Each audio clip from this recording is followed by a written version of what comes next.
third statement. Ito naman may kinalaman sa ganda. Ay!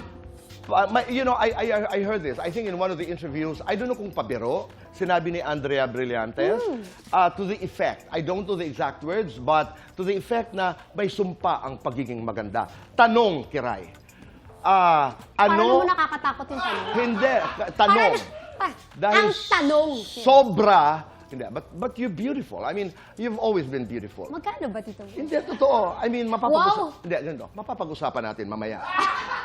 Pero, naalala ko habang pinag-uusapan natin ang ganda, I remember that story of Fanny Serrano. Mabilisan lang, what's the story?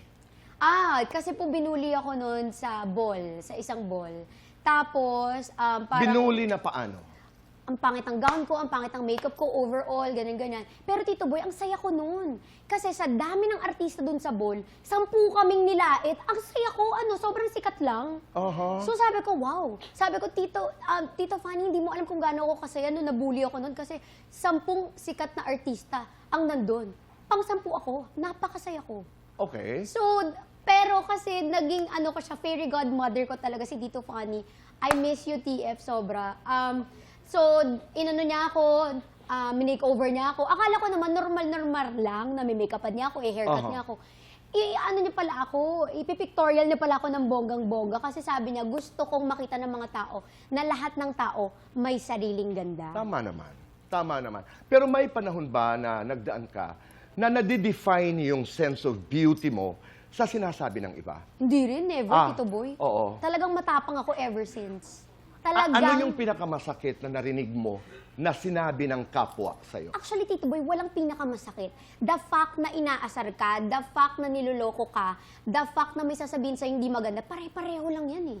Walang mas, walang konti, lahat yun masakit, pero pagpasok dito, wala na. Kasi wala naman ako nakukuha sa kanila. Hinaharap hindi mo? naman sila yung nagbibigay ng trabaho sa akin at hindi sila Hinaharap yung nakakatulong sa mo, pamilya. sinasagot mo, pinapatulan mo?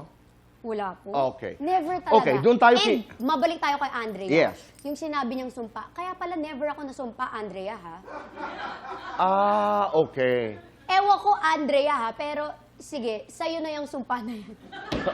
Alam mo, magkaibigan kayo. Buti naman at ikaw ang nasumpa at hindi ako. Hindi naman. Parang sinasabi Dahil lang. yung sumpa ng ganda, sa kanya na yun. Ibigay na natin yun sa kanya, Tito Boy. No. Okay na ako. Busy Pero, ako. ang kasabihan palagay ko is that sometimes beauty can be a curse.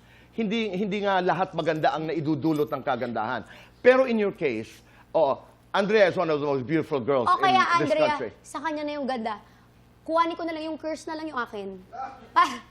Hindi, alam mo, Tito Boy, siguro hindi naman nawawala, no, kahit naman hindi maganda, meron pa rin kinaiinggitan.